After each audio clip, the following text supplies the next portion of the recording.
नमस्कार बच्चों। तो आज हम लोग देखने वाले एससी और math chapter number 8 question number 55 का सॉल्यूशन। 55 में क्या बोला बेटा? Figure shows a smooth track a part of which is a circle of radius R. तो ये हो गया पार्ट पूरा, है ना। ये पूरा सर्कल है रेडियस आर का, इस तरह से, है ना। A block of mass M यहाँ पे दे दिया, is pushed against a spring of a spring constant भी दे दिया है at the left end and is then released. मतलब स्प्रिंग को कंप्रेस करके फिर रिलीज कर दिया गया। ठीक है।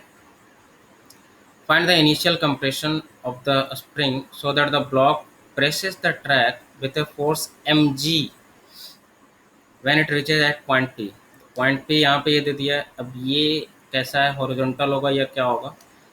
तो यहाँ पे उसके लिए मेंशन किया है where the radius of the track is horizontal. मतलब पॉइंट P ऐसा है जहाँ पर रेडियस हॉरिजॉन्टल है, मतलब ये इस तरह से है ना, हॉरिजॉन्टल इस तरह से। ठीक है। तो बोल रहा है कि प्रेस करना चाहिए mg से ट्रैक को, तो ऑब्वियसली ट्रैक भी ऑब्जेक्ट को कितना से प्रेस करेगा? mg से। अगर ये ऑब्जेक्ट ट्रैक को mg से प्रेस करेगा बेटा, तो ट्रैक भी ऑब्जेक्ट को कितना से प्रेस करेगा? mg से। सिंपल सी बात है। ये सिचुएशन, इसका मतलब आप यहाँ पे क्या लिख सकते हो? सर्कुलर मोशन का कंसेप्ट लगा सकते हो कि mg जो होगा वो क्या होगा? सेंट्रीपिटल फोर्स प्रोवाइड कर रहा होगा। मतलब ये जो फोर्स है, हालांकि ये mg इधर लग नहीं रहा है, मतलब mg के इक्वल है। mg तो लगेगा सर नीचे ही, है ना। अगर यहाँ पे बात करें बेटा, कौन कौन सा फोर्स लग रहा होगा? एक तो जो ट्रैक लगा रहा होगा, है ना, mg के इक्विवेलेंट, मतलब मैग्नीट्यूड इसके इक्वल है, उतना से प्रेस कर रहा होगा। और एक ग्रेविटी के कारण जो लग रहा होगा mg, है ना।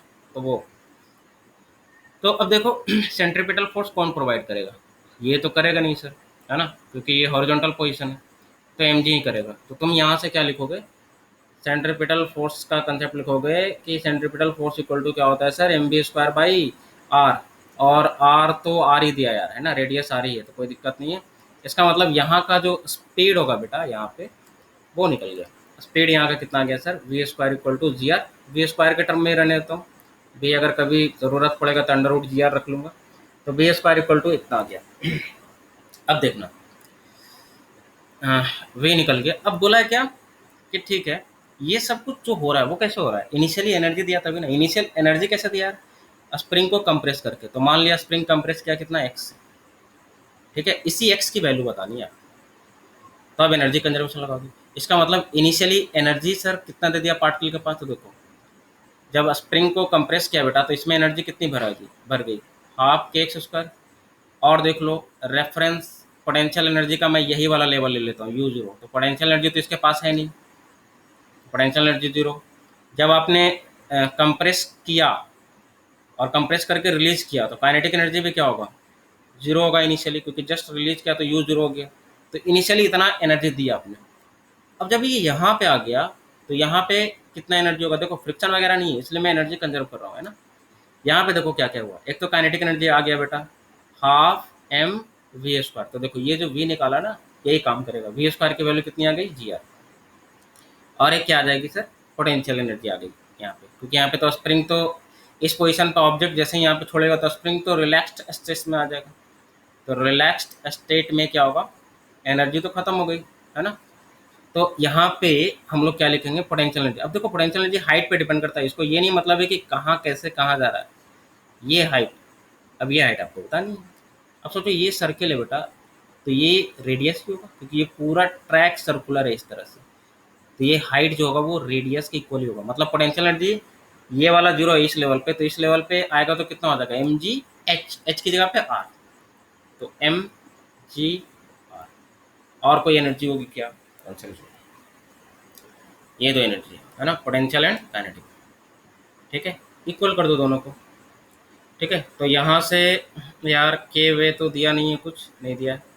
वैल्यू डायरेक्ट इसी के टर्म में निकालना पड़ेगा। हमको निकालना है किसकी वैल्यू? एक्स की वैल्यू। तो यहाँ पे आ जाएगा बेटा हाफ के एक्स स्क्वायर इक्वल टू, ये सिंप्लीफाई करो तो ये आ जाएगा 3 mgr बाई 2। ठीक है, 2 से 2 कैंसिल आउट कर लो। तो हमको एक्स की वैल्यू निकालनी है। एक्स इक्वल टू कितना आ जाएगा यार? अंडर रूट 3 mgr बाई के। ठीक है, ये आ जाएगा। तो x की वैल्यू आ जाएगा 3 mgr/k। सही है। तो आई होप कि पूरा सिचुएशन आपको क्लियरली समझ में आया होगा। तो एक तो अभी देखो यहाँ पे पिछले 2-3 जो क्वेश्चन कर रहा हूँ मैं, वहाँ पे क्या है, एक तो सर्कुलर मोशन का कंसेप्ट हो रहा है यूज, और एक क्या यूज हो रहा है, एनर्जी कंजर्वेशन का। एकदम सिंपल सा फंडा है ना। तो ये था क्वेश्चन नंबर 55। नेक्स्ट मिलेंगे हम लोग क्वेश्चन नंबर 56 के साथ।